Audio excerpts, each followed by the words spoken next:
No, not till the 5th. Okay. But it's been really nice. You would be proud of me, Guru Maharaj. I crawl to Mangal Arti every morning. It's very nice. I it's very humbling. Yes, good. You don't have any All right. tulak in your car, do you? I do. It's just Oh, I it's a see. little Okay, thing. there it is. Yeah, yeah, it's there. It was, yeah. The actually we have a visiting brahmachari named Padmanayana Prabhu. He gave a wonderful class this morning. From Mayapur? Um, what's that? Oh yeah, Padmanabhan I think from, he is. Yeah, yeah. You know Padmanayana Prabhu. yes, Yeah, yeah. It was. He's quite wonderful. yes, yes. All right. Shall we begin? Yes. Nama Om Vishnu Padaya Krishna Preshtaya Bhutale Guru Dasa Jayadvaita Swamin Iti Namine Nama Om Vishnu Padaya Krishna Preshtaya Bhutale Srimate Bhakti Vedanta Swamin Iti Namine Namaste Saraswati Devi Gauravani Pracharine Nirvishesha Shunyavadi Paschatya Deshatarine Jai Shri Krishna Chaitanya Prabhu Nityananda Shri Advaita Garadhar Shivasadi Gaura Bhakta Vrinda Hare Krishna Hare Krishna, Krishna Krishna, Hare Hare, Hare Rama, Hare Rama, Rama Rama, Hare Hare, Hare Krishna, Hare Krishna, Krishna Krishna, Hare Hare, Hare Rama, Hare Rama, Rama Rama, Hare Hare, Hare Krishna, Hare Krishna, Krishna Krishna, Hare Hare, Hare Rama, Hare Rama, Rama Rama, Hare Hare, Hare Krishna, Hare Krishna, Krishna Krishna, Hare Hare, Hare Rama, Hare Rama, Rama Rama, Hare Hare, Hare Krishna, Hare Krishna, Krishna Krishna, Hare Hare, Hare Rama, Hare Rama, Rama Rama, Hare Hare, Hare Krishna, Hare Krishna, Krishna Krishna, Hare Hare, Hare Rama, Hare Rama, Rama Rama, Hare Hare. Jai Vishnupad Paramamsa Parivrajakaacharya Stotra Shata Shri Srimad Bhaktivedanta Swami Prabhupada Ki. Jai Vishnupad Paramahamsa Parivrajakaacharya Stotra Shata Shri Srimad Bhakti Siddhanta Saraswati Prabhupada Ki. नाम आचार्य श्रील हरिदास ठाकुर की प्रेम से को श्री कृष्ण चैतन्य प्रभु नित्यानंद श्री द्वैत गदाधर शिवासरी गौर भक्त वृंद की जय श्री श्री राधा कृष्ण गो गोपीनाथ श्याम कुंद राधा कुंद गिरि गोवर्धन की वृंदावन धाम की जय मायापुर नवद्वीप धाम की वृंदावन गंगा माया की जमुना माया की भक्ति देवी की तुलसी महारानी की समवेद भक्त वृंद की all glorious to some devotees, all glorious to some devotees, all glorious to some devotees. Nitai Gaura Premanandi Hari Hari Bo. So we are continuing with our CC reading. Today we're in Audi 823. And any other notes, or shall we start reading? I'll just say that it's Thursday, May 30th, 2024 in New York. And welcome everyone. Hare Krishna. Thank you, Kendra Prabhu. All right, 823. Nityan Om Namo Bhagavate Vasudevaya. Om Namo Bhagavate Vasudevaya. Om Namo Bhagavate Vasudevaya. Nityananda Bolite Hoy Krishna Premodaya. Aulaya Sakalanga Ashru Gangavaya. Simply by talking of Nityananda Prabhu, one awakens his love for Krishna. Thus, all his bodily limbs are agitated by ecstasy, and tears flow from his eyes like the waters of the Ganges. Krishna nama kare aparadhera vichar, Krishna bolile aparadhera na hoy vikar. There are offenses to be considered while chanting the Hare Krishna mantra. Therefore, simply by chanting Hare Krishna, one does not become ecstatic. Purport. It is very beneficial to chant the names Shri Krishna Caitanya Prabhu Nityananda before chanting the Hare Krishna Maha Mantra, because by chanting these two holy names, Shri Krishna Chaitanya Prabhu Nityananda, one immediately becomes ecstatic. And if he then chants the Hare Krishna Maha Mantra, he becomes free of offenses. There are 10 offenses to avoid in chanting the Hare Krishna Maha Mantra. The first offense is to blaspheme great personalities who are engaged in distributing the holy name of the Lord. It is said in the Shastra, Antya 7:11, Krishna Shakti Vina Nahe Tar Pravartana. One cannot distribute the holy names of Hare Krishna, of the Hare Krishna Maha Mantra, unless he is empowered by the Supreme Personality of Godhead. Therefore, one should not criticize or blaspheme a devotee who is thus engaged.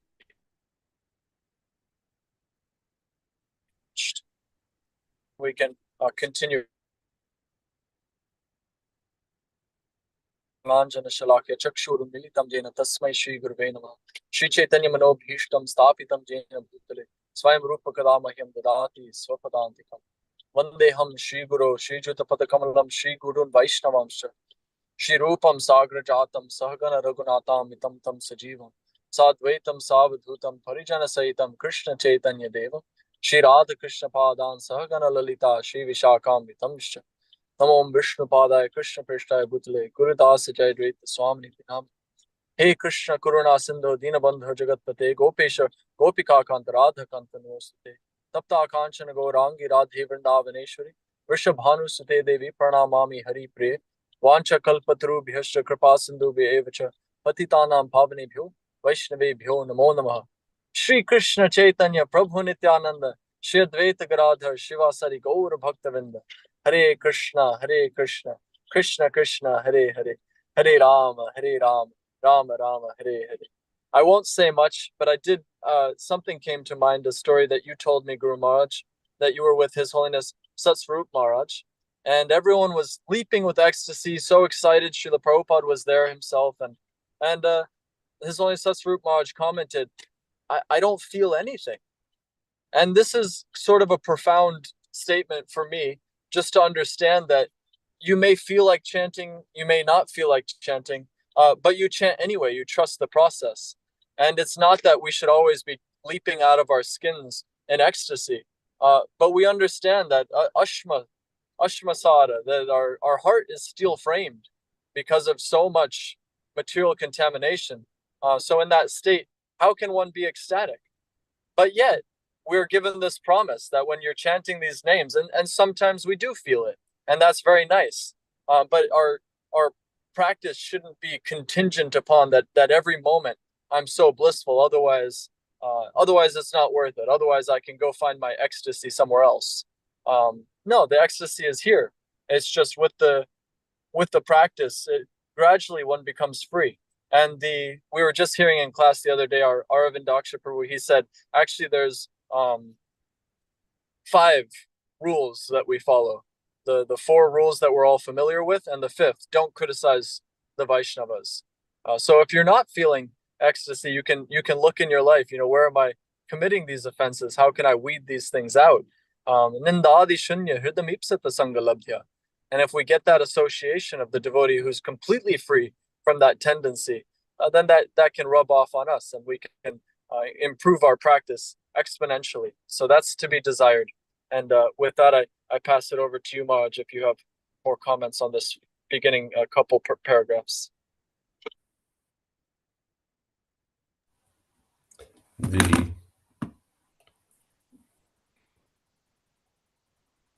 Of course, the opening point is that by chanting the holy names of Sri Krishna Chaitanya and Prabhu Nityananda, one becomes ecstatic and eligible to chant Hare Krishna nicely or inoffensively. This first offense is magnified by social media. I don't think I have to expound on that more, but it's magnified by social media. People somehow think that they can say things on social media that they would never say elsewhere, never say to someone's face. And the result can be Hey Shri Krishna, Chaitanya, Prabhu Nityananda, Shri Radhikara, Shri Vasudi Gaura Bhaktivinoda. Hare Krishna.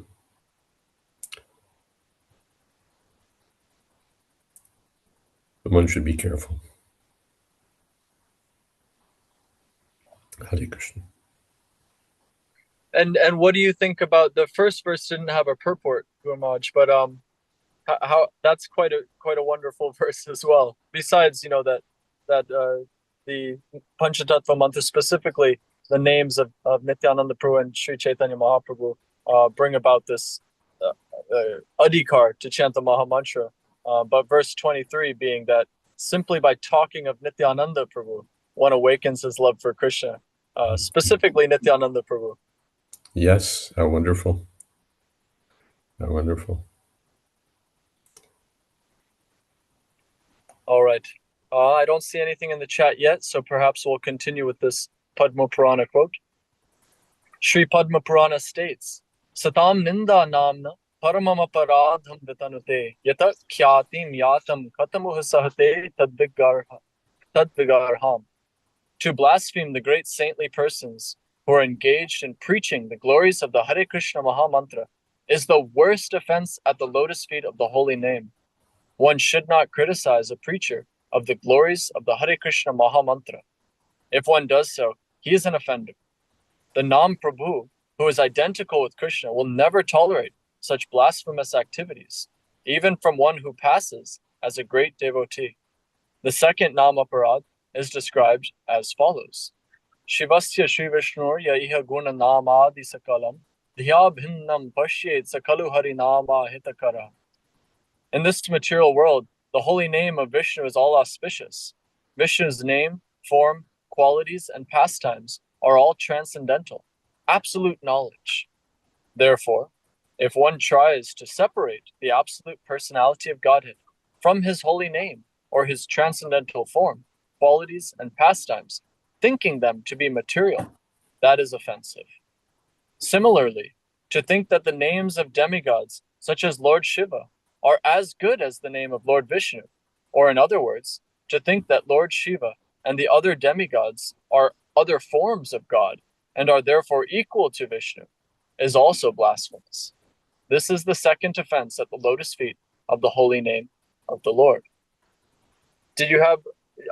Were you the one who told me, Guru Maharaj, that this second offense can also be translated a little bit differently? Did I hear that from you? Do you have that off the top of your head? It's mentioned in Srimad-Bhagavatam in the translation given there by Gopi Pranadhana Prabhu. The operative word here is binna, which means separate. So if one thinks that the names of the demigods are separate in the sense that they're independently powerful, then one commits this aparad. At the same time, if one thinks that Lord Shiva is different from Vishnu, that's another kind of aparad. And we find quite several statements in Bhagavatam to that effect. Because Lord Shiva is practically on the level of Lord Vishnu, but not entirely. So there's this very close relationship between Lord Shiva and Lord Vishnu. So one who sees the same thing, one should not see Lord Shiva separately. One should not see Lord Shiva separately.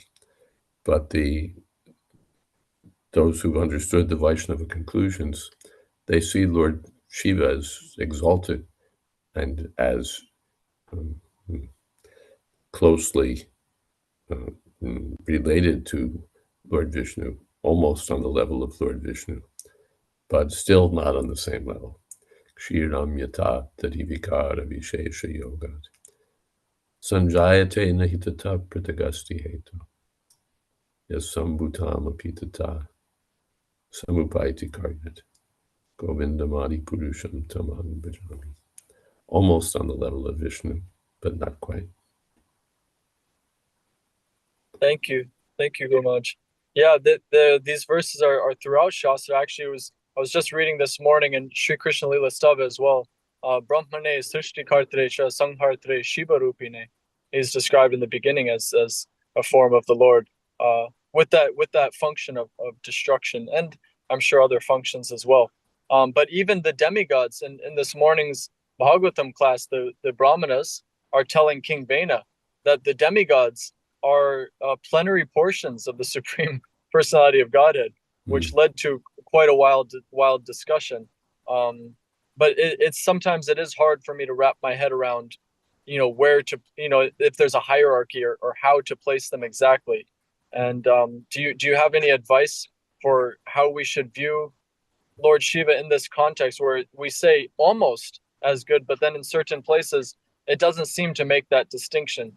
So I know you quoted the Brahma Samhita verse, but I just mean on a more practical level, in our day-to-day practice, the way we operate within ISKCON, within our Gaudiya Sampradaya, how does one view Shiva? Are we to bring him into our daily lives in some way, that this is a great Vaishnava, this is equal to the Lord? Or do we just sort of exclusively chant and not worry about it unless it comes up specifically in the verses we're reading or in some specific context? Well, one thing is that there may be a culture that it may be different culturally. Some people have grown up with Lord Shiva, as it were, and so they'll naturally tend to think of him more. And others who's Lord Shiva, it's as you say, may think of him sometimes. But the main thing is to see him in relationship to Lord Vishnu, just as we see the spiritual master in relationship to Lord Vishnu. Kintu Prabhuya Priya eva tasya. He's identical with Vishnu, but that identity is not, it depends on this understanding that he's the servant of Lord Vishnu. So we find that it's not perplexing to the devotees. It's not perplexing to the devotees. But Prabhupada was careful about this, actually. There's a letter to Kirtanananda Swami, I believe, where Prabhupada is giving some early directions about New Vrindavan. And there's a pond, and that's a bathing place. And Prabhupada said that generally there would be a statue of Lord Shiva there, a deity of Lord Shiva there. But we won't do that, Prabhupada said. Basically, we don't want it to divert attention. So we see in Prabhupada's practical preaching that he doesn't establish Shiva deities, that he doesn't introduce any particular method for respecting Lord Shiva. He keeps us focused on Krishna. But he's respectful to Lord Shiva. And Prabhupada would say we're meant to give respect even to the ants, so what to speak of the demigods, and what to speak of the greatest of the demigods, Lord Shiva. Thank you, Gurumaj. We have a couple comments now. I'll come back to your question, Saraswati Devi, in just a second after we finish the Shiva topic. Panchatattva Prabhu says, Lord Shiva picks up the very fallen, even ghosts and so forth. Very confidential service to the Lord. And from, oh, go ahead.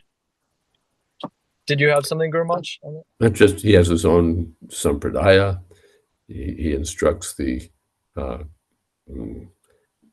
Kumaras. It comes up in many places as an exalted representative of the Lord, practically identical, although, as we said, not quite. Saraswati Devi makes that comment. Lord Shiva is founder of Rudra Sampradaya and worshipped as such by the Pushti Marg Vaishnavas. And then we have a question from Saraswati Devi. Pranams. Is it an aparad to consider that different names of Vishnu have different potencies? That is, the name of Krishna is most potent and to be attached to Krishna's name. There's Nijasarva Shakti. All of his names have all of his energies, but they're manifest to greater or lesser extent.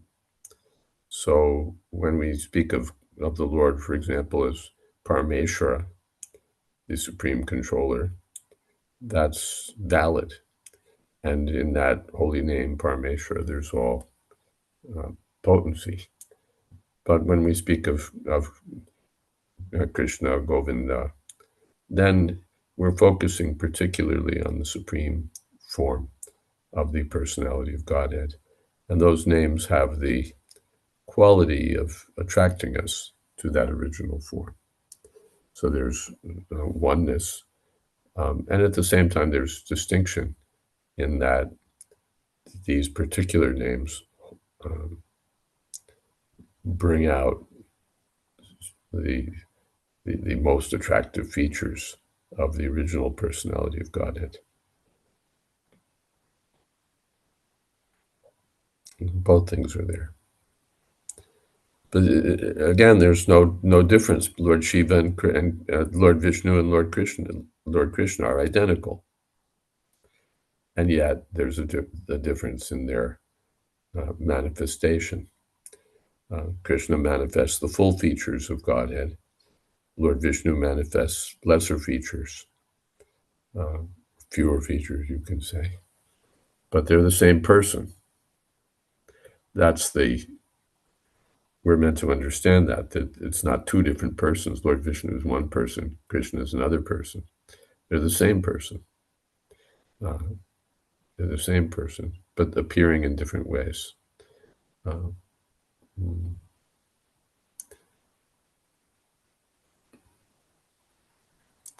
What is that verse? Brahma Samhita again. It's dropped out of my mind suddenly. Shiramyata. No. 2 verses later. Yakaranarnavajale. Before that. Departure. Departure evhidi shantaram abhupechati payate vrivitahe tu samana dharma. Yas tadrigeva hicha vishnu taya vipati. Govindamadi purusham tamaham bhajami. You have a candle and it lights many other candles. So all the candles are identical. And yet one candle is the original. So Govinda, Krishna is that original candle. And yet they're the same personality of Godhead. I believe I heard from His Holiness Caitanya Caritamrta, I think it's in Jayadvaita, what you were mentioning earlier, that the primary names and like Gopal and Govinda, and then secondary names regarding creation, names to do with material creation and the material world. I believe it's in Jayadvaita. If my memory serves me, yeah. There's a few more comments about Lord Shiva. Tulsi Toshini Devi is asking about whether there's 2 Shivas and if there's differences. And Saraswati Devi is saying, I recall there's 11 Rudras. And yeah, there's 11 Rudras. Once you get into Shiva technology, Shiva Tattva, there's a lot to be learned about Lord Shiva. we don't usually delve into those things, but yes, there's 11 Rudras. Then there's Sadashiva, who's actually non-different from Lord Vishnu, who's found in the spiritual realm. So it gets quite complex. And those who are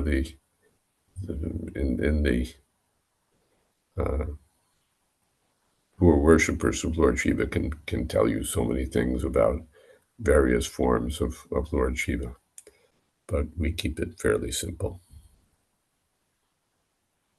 Thank you, Guru Maharaj. We have a couple more quotes here from Panchatattva Prabhu. We have this quote: Lord Shiva addressed his wife, Durga, O Varanana, I chant the holy name of Rama, Rama, Rama, and thus enjoy this beautiful sound. This holy name of Ramchandra is equal to 1,000 holy names of Lord Vishnu. And Praveen Krishna Prabhu says, this is a quote, Prabhupada, therefore I do not encourage you to worship this demigod Ganesha. It is not required. It is not necessary. Simply worship Krishna. Perform nice devotional service to Krishna, then your lives will certainly become perfect. Of course, if one has got some sentiment for achieving the blessings of Ganesha, for accumulating large sums of money to serve Krishna, then he may perform this Ganesh worship privately, not making a public show. But first of all, he must give me $100,000 per month, not a single farthing less. If he can supply this amount, $100,000 per month, then he will be allowed to do this Ganesh puja. Otherwise, he should not do it. I believe that was to Guru Kripa Prabhu, if I'm not mistaken. Yes.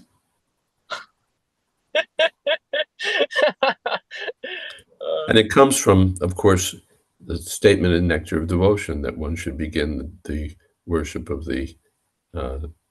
Ganesha, who removes obstacles. But Prabhupada gave this instruction when asked. We had the same talk this morning. Padmanayana Prabhu says that instead of Ganesh, we for Vignahanta we have Vishwaksena. That's our version of destroying obstacles, the Supreme Lord. And then he quoted Acharya Mam Vijaniyam, the last line, Sarva Deva Mayo Guru, that all the demigods reside in the spiritual master. So just by worshiping the spiritual master, then you're covered. That whole territory is covered. Lord Nrsingadev also tears apart all obstacles on the path of devotional service. We have another comment from Saraswati Devi. Sorry to ask, but some devotees are always remembering Krishna, even when they are looking at Vishnu forms. That is, they are attached to Krishna and want to see Krishna. Is that okay? Sure. It's not that, yes, that's fine. Even the gopis, when they were searching for Krishna, and then they were catching up, so Krishna turned himself into Narayan. So the gopis offered their obeisances. Oh Lord Narayan, have you seen Krishna? Where is Krishna? And that's found in the spiritual world also. And his form started faltering. The arm started falling off. All right, shall I continue? Please. The third offense at the lotus feet of the holy name, which is called Guru Ravagya, is to consider the spiritual master to be material, and therefore to envy his exalted position. The fourth offense, Shruti Shastra Nindanam, is to blaspheme Vedic literatures, such as the four Vedas and the Puranas. The fifth offense, Arthavada, is to consider the glories of the holy name to be exaggerations. Similarly, the sixth offense, Harinamni Kalpanam, is to consider the holy name of the Lord to be imaginary. The seventh offense is described as follows. Namno balad yasya hi papa buddhi, navidyate tasya yamayar hi shuddhi. To think that since the Hare Krishna mantra can counteract all sinful reactions, one may therefore go on with his sinful activities, and at the same time chant the Hare Krishna mantra to neutralize them, is the greatest offense at the lotus feet of Harinam. The eighth offense is stated thus. Dharma vrata tyaga hutadi sarv shubha kriya sangyam api pramad. It is offensive to consider the chanting of the Hare Krishna mantra to be a religious, ritualistic ceremony. Performing religious ceremonies, following vows, and practicing renunciation and sacrifice are all materialistic, auspicious activities. The chanting of the Hare Krishna Maha Mantra must not be compared to such materialistic religiosity. This is an offense at the lotus feet of the holy name of the Lord.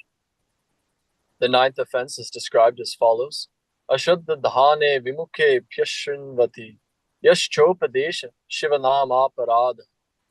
It is an offense to preach the glories of the holy name among persons who have no intelligence or no faith in the subject matter. Such people should be given the chance to hear the chanting of the Hare Krishna mantra, but in the beginning they should not be instructed about the glories or the spiritual significance of the holy name.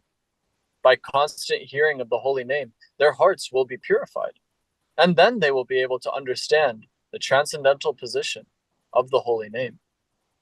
The 10th offense is as follows: Shruti pinama mahatmye yap priti rahito nara aham mamadi paramo namni so pyaparadhakrit.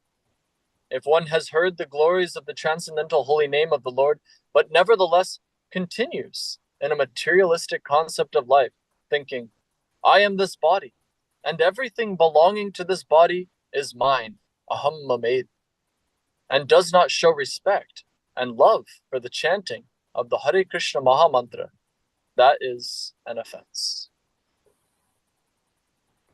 I turn it over to you, Guru Maharaj, if you have further comments here.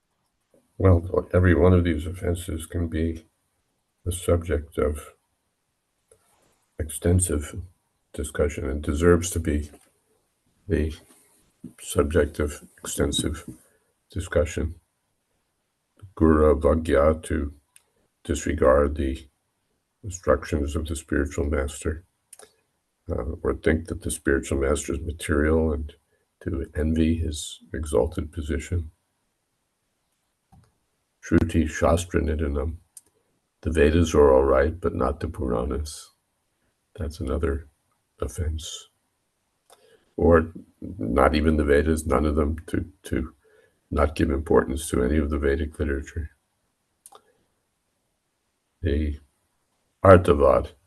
Artavad means to think that it's just to get you to chant. There's some statements like that in Shastra. They're basically meant to encourage us to take something up. But to think that these glories of the holy name are on that level, that they're just sort of exaggerated glories ascribed to the holy name, is a great offense. And then Harinamni Kalpanam, to come up with some speculative notion about the holy name. That's also offensive. Then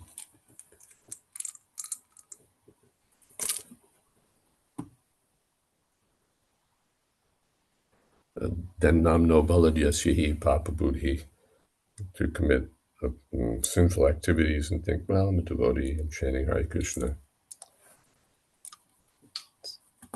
That will be offensive. That I can just carry on with this sort of a balancing act. I can commit some sinful activities, but not so much that I can't counteract it by chanting Hare Krishna. That becomes extremely offensive. And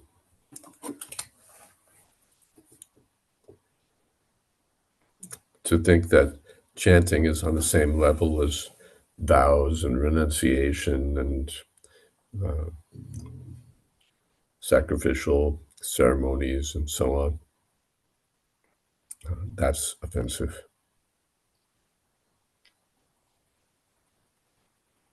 It's not just another religious practice, chanting Hare Krishna.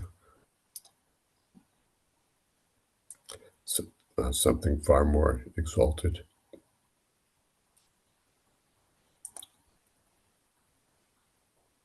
to instruct faithless. In the beginning, let them just hear. Later, they can find out more. And to stay absorbed in materialistic life, not giving real attention to the holy name. So 10 offenses, and we're reminded every day to avoid these offenses. Offenseless chanting will be quickly effective. Offensive chanting, that will be slow. Therefore, 3 stages: offensive, clearing stage, and then Shuddhana, pure chanting. So we should make progress. Chant Hare Krishna seriously, avoiding 10 offenses. Then we can, as we say, quickly achieve the desired result.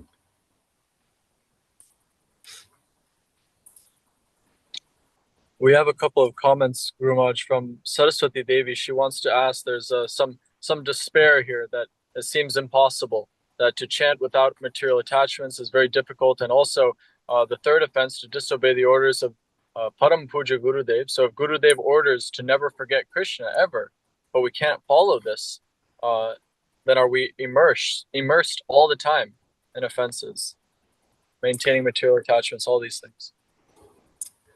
These things are all there, therefore we have to pray to Krishna. Please, chanting Hare Krishna means, please lift me up. If we think, just like Sanatana Goswami was considering himself so disqualified, but that doesn't mean that he gave up the process. I've mentioned that before. That's mentioned in maybe Narada Bhakti Sutra, Prabhupada's purport there, that this becomes another kind of sense gratification. I'm so fallen, and therefore I don't seriously prosecute devotional service because I'm too fallen. That becomes another kind of nonsense. So I may be fallen, but let me take shelter of Krishna. He's Patita Pavana, or Chaitanya Mahaprabhu. Patita Pavana Hetu Tabhavatar. Mosamo Patita Prabhu Napayvayar. Sri Krishna Chaitanya Prabhu Daya Koramore. That's the mood of the devotee. I'm fallen, but by the mercy of Chaitanya Mahaprabhu only, by the mercy of Nityananda Prabhu, I can chant Hare Krishna, and some hope is there. Thank you, Guru Maharaj. Venkatesh Prabhu, would you like to read your question?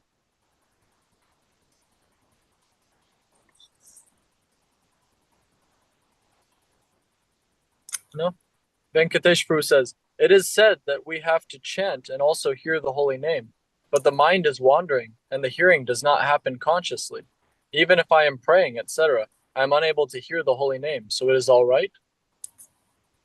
No, it's not all right, but what can we do? We know that we're not all right, so we're trying to become all right, and that's our program. We have, it's not an exaggeration that the holy name is Abhinatva, not different from Krishna. So if we chant, even though we may be offensive, if we're trying to avoid the 10 offenses, then by the mercy of the holy name, we'll gradually make progress. And finally, that point will come, no offenses. But in the beginning, so many offenses, but gradually decreasing. That should be we should be moving in that direction. That because we're seriously intent on avoiding these offenses, we make progress. If we're not serious about it, offenses, I commit so many, that sort of lackadaisical approach will not be as effective as admitting I make so many offenses, so I need to chant very seriously. Depend on mercy of Krishna Mahaprabhu. Thank you. We have a question from Tulsi Toshini Devi. Go ahead. Hare Krishna Maharaj, please accept my humble obeisances.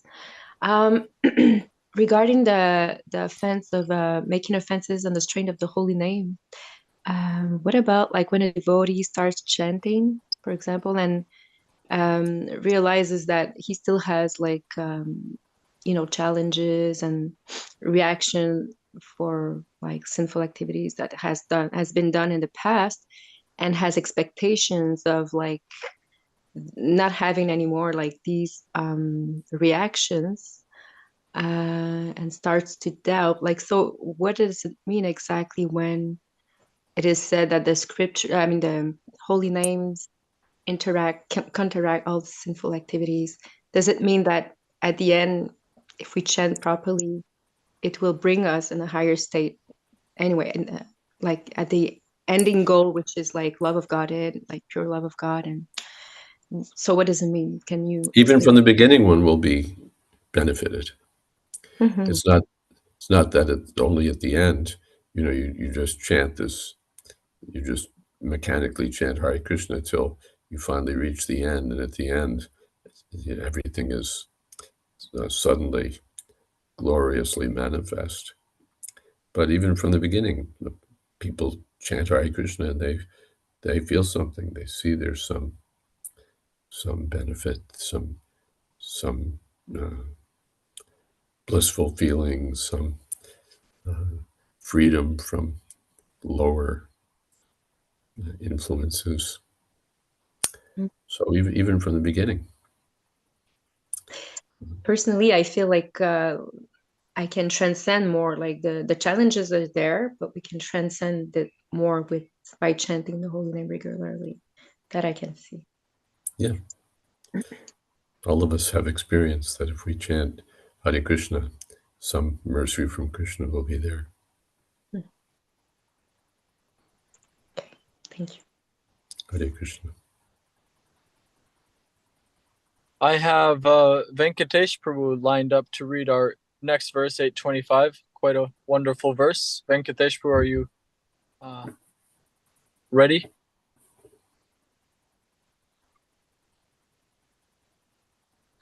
Perhaps he is still Panchatattva Prabhu. Do you have 825 up and available? Sure. I think Venkatesh has unmuted his mic, though. Venkatesh, would you like to go ahead? No?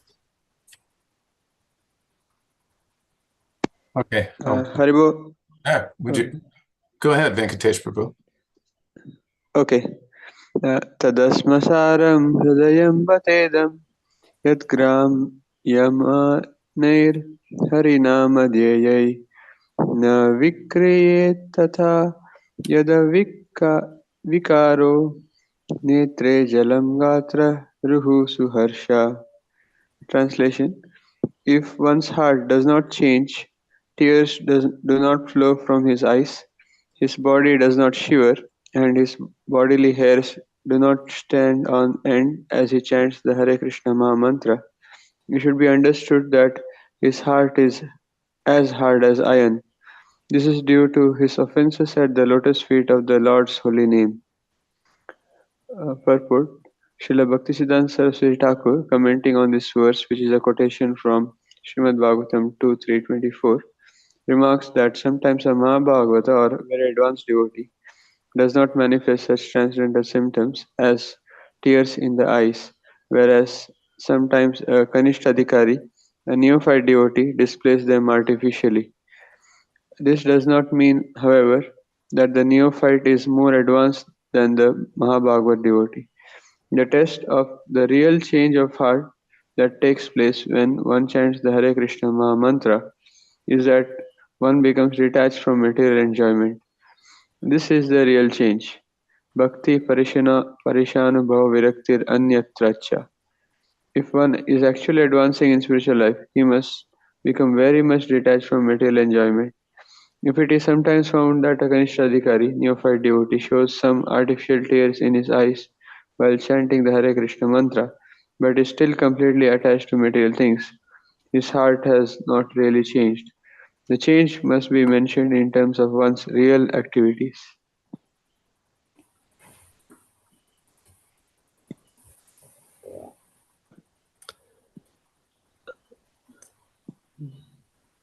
So Prabhupada makes this point many times, that the ecstatic symptoms can be imitated. One can roll on the ground, one can cry, but this is not so easy to imitate. Detachment, bhaktir parashanubhava viraktir anyatracha. This is the sort of a sound test that as one genuinely advances in Krishna consciousness, his taste for material enjoyment will diminish, will dry up. The sahajas also fail to pass this. They fail this test. They may be absorbed in ecstatic love for Krishna, but then they fail in detachment. They're keeping some woman for sense enjoyment. They can't fake that. So this we have to see, how someone's becoming detached from material enjoyment and attached to the service of Krishna. That's the real sign of change of heart. These other symptoms are there. Therefore, Narottam Das Thakur is praying, Gauranga Bolite Have Pulaka Shirir. When will there be standing of the hairs on end, shivering of the body while chanting Hare Krishna? It's not, but as Prabhupada says, it's not to be imitated. It's not that we sort of psych ourselves into some state of ecstasy. It comes genuinely when the mercy of the holy name descends upon a sincere devotee. We need to be careful to act, always be engaged under the instructions of the spiritual master in practical activities of devotional service, so that gradually we become qualified for this higher state of purification. This is our aspiration, but one doesn't achieve it by faking it. One achieves it by sincere service, and by the mercy of the Lord and the pure devotee.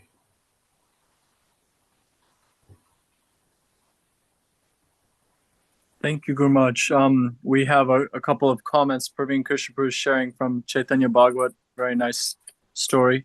Everyone who witnessed the ecstasy of Haridas felt spiritually exhilarated, and they smeared their bodies with dust from his feet. However, one cunning and deceitful Brahmana in the crowd decided to cheat the people. I will also dance here, he told himself. I can see that the people are not very intelligent. They are offering so much respect to this low-born Haridas, just because he dances and cries. If I, a Brahmana, also dance and cry, they will certainly worship me as well. The Brahmana threw himself on the ground and feigned unconsciousness, as though he had fallen into trance. But as soon as he touched the ground, the dancing snake charmer became furious. Just for context, before I continue, the dancing snake charmer is inhabited by the spirit of Ananta Shesh. He's a pure devotee. So the dancing snake charmer became furious, picked up a stick, and began beating the Brahmana relentlessly. He struck him again and again on every part of his body, until the Brahmana, howling in agony, got up and ran away just to save his life. The snake charmer then resumed his dance, while the entire crowd stood dumbfounded. Nice example. Haridas Thakur went into ecstasy seeing the dance of the snake charmer, and the Brahmin thought he could cheat, but it didn't work. Saraswati Devi says, a struggling devotee may be internally shedding tears due to uncontained guilt and remorse at being a traitor because failed to serve Krishna in full surrender.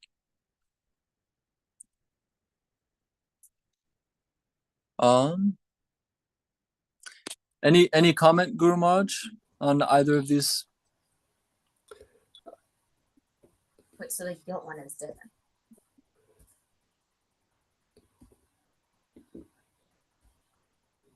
One time I was at Iskanjuhu when a bhajan singer, very famous bhajan singer actually, did an engagement at our auditorium. So I peeked in for a few minutes, and at one point, the bhajan singer apologized that I was in ecstasy. I was in ecstasy. And the whole audience clapped. Yay. So it's not like that one performs for an audience and goes into ecstasy, and then the audience applauds, and everyone's feeling very special. It's not such a thing. But Prabhupada again says that it's practical activity in the service of the Lord, not imaginative ecstasy. Guru Maharaj, I know that story refers to Pandit Jashraj, and I do have to ask just for everyone and for my own clarification, because I grew up listening to Pandit Jashraj. There's a few of his songs that are quite dear to me, and I'm trying to understand contextually that is it wrong for me to be attached to certain songs of his, especially like he has a beautiful song in the beginning of the Gorakhpur Press Srimad-Bhagavatam. There's a verse, and I don't see it in any of our Shastra, but it's a beautiful verse. Kasturi tilakam lalata palake. So this verse is very beautiful, describing Krishna, and he sings it in such a way that I've felt very moved. From when I was a little child. I mean, I was 4 or 5 years old listening to this, and I had it on a little cassette tape, and I took it with me everywhere. And it's hard for me to now just flip, in my later years and say, oh, this guy's bogus, and he wasn't feeling anything. Therefore, what I was feeling was also false. And I just need to understand, are my feelings when I heard this just imaginary and inappropriate? Well, I don't want to single out any particular person. Direct remarks about any particular bhajan singer.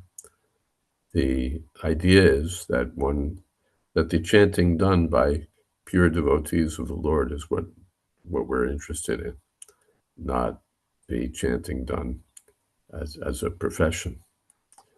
There's something in it. Prabhupada, in one place in Caitanya Caritamrta we read not so long ago, that when the Sahajyas chant and there's tears from their eyes, it's like a promise of some future hope.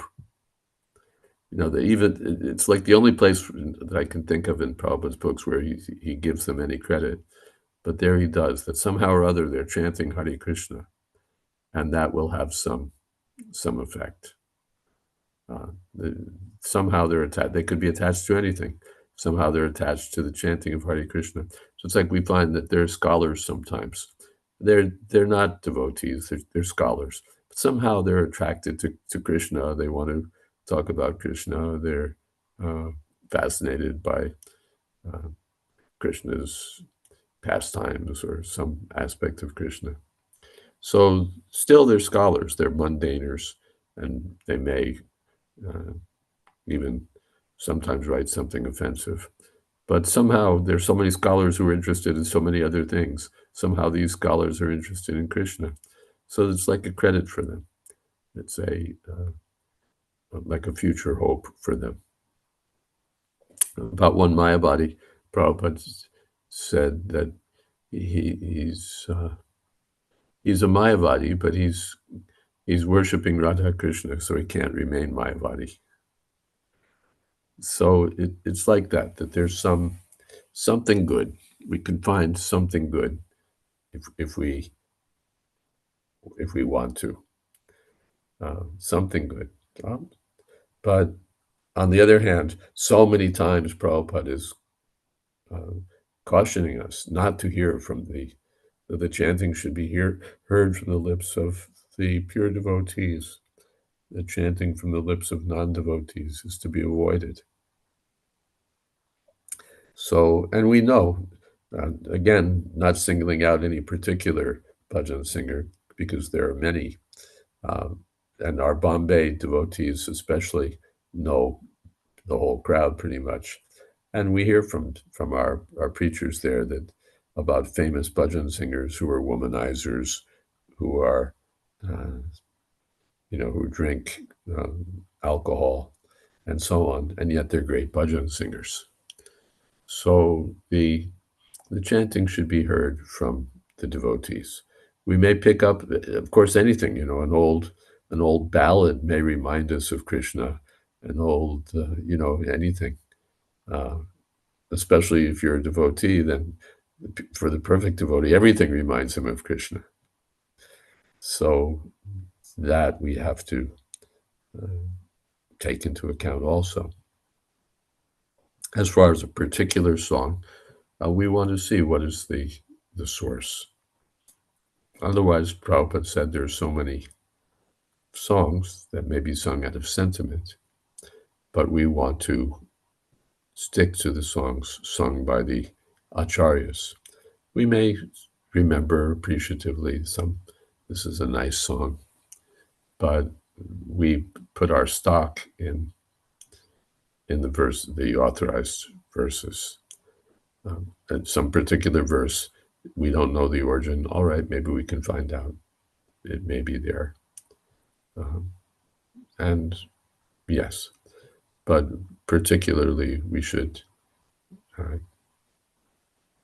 keep our focus on the authorized process and the authorized devotees. We see this can be a real problem, particularly for devotees in India who've grown up with, professional reciters and professional singers, and by sort of the custom of their upbringing, they want to go. Some professional reciter is singing and is speaking, and they want to attend his katha. Some professional bhajan singer is singing, they want to hear. So that by culture, that may be quite a lot there. But we're advised, no, don't go there. Go hear from the pure devotees. It may not be as polished, it may not be as culturally rich, but it will have substance. So all of us coming from different places, we have our various attachments and our various issues. In one sense, this is those of us who've not grown up in that culture could only wish that we'd grown up with at least professional bhajan singers rather than professional drug addicts and others who sing for money. But finally, either one is to be set aside in favor of the verses and the katha and singing pure devotees. Thank you so much, Guru Maharaj, for that very comprehensive answer, and also empathizing with those who culturally grew up with these things much more even than I did. So I really appreciate that answer, and please forgive my crude lack of discretion in throwing names out when we're intentionally trying to be anonymous and just talk about a topic and not single anyone. So forgive me for that. In the comments, we have a couple more, and we're running to the end of our time here, but we'll catch these last two. From Murari Gupta Prabhu, Hare Krishna Maharaj, if a devotee has performed sinful activity, he has no alternative but to continue chanting. So what should be his consciousness? Should he expect to receive the reaction to the sinful activity, or expect it to be nullified or reduced? Well, he has no, he should think I have no alternative but to continue chanting. And what Krishna may wish to do, that's up to him. It may be nullified, it may be reduced, it may be, I may get smashed. That's up to Krishna. But I have to go on chanting. Thank you. And our last comment here from Praveen Krishna Prabhu. True, in India, many bhajans were learnt before, but the devotees stick to the parampara bhajans, except for a few, which trickled into ISKCON. Yeah, and this one, Kasturi, I always thought Gorakhpur Press, it's the Bhagavatam that Gopi Pranadhan Prabhu we would chant in the Bhagavad Vidyalayam in Govardhan. We would chant a chapter of Bhagavatam every day, and Gopi Prabhu always had that Bhagavatam on his desk. So I would see that verse, Kasturi Tilakam, every time I flip open the first page, I see that verse. So I kind of felt I associate it with the Bhagavatam school with Gopi Prabhu, and I tried to do research to find where that particular verse comes from. Separate point, of course, to Praveen Krishna Prabhu's comment. Obviously, there are so many things that trickle in that are totally bogus. But in regard to this particular verse, I haven't been able to source it. But it seems legit. I can't imagine the Gorakhpur Press Bhagavatam just throwing in something random. But I suppose they very well could. Yeah, Gita Press Gorakhpur is not our standard. Yes, we appreciate the good work they do, but they're not our standard. Yeah, we would find whatever's printed by Gita Press Gorakhpur must be legitimate. No, not quite. But on the other side, they may have some source, so that research may turn up something. Otherwise, we appreciate, yes, very nice, but. Also, I skipped one comment because it was a link, but I did click the link. Ananta Shesh Prabhu sent this poem from Bhaktivinoda Thakur, and I highly recommend everyone clicking the link. It's quite wonderful in regard to chanting, whether you're feeling emotions or not feeling them.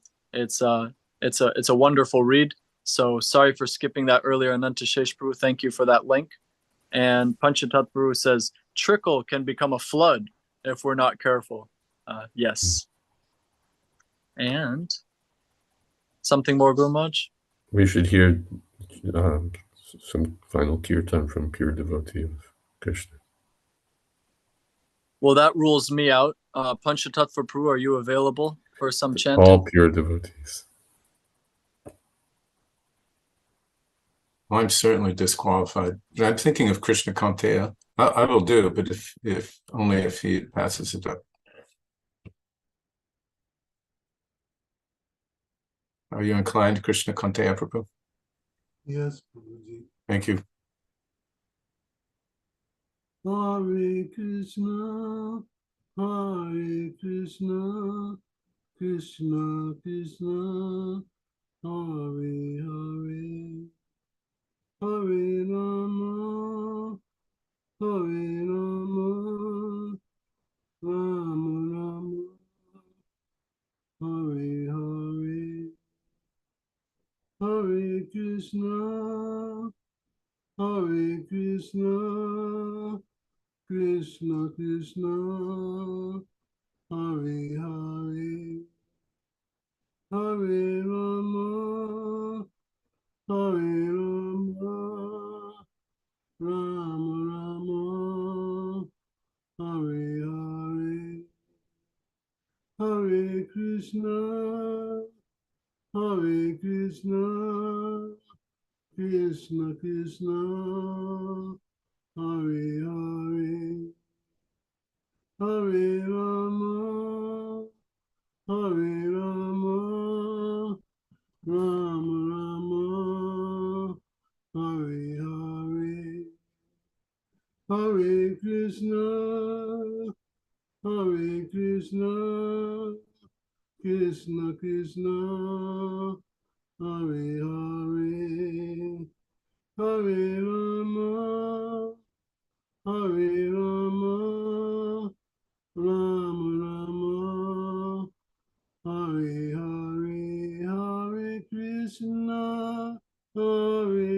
Krishna, Krishna Krishna, Hare Hare, Hare Rama, Hare Rama, Rama Rama, Hare Hare, Hare Krishna, Hare Krishna, Krishna Krishna, Hare Hare, Hare Rama, Hare Rama, Rama Rama, Hare Hare.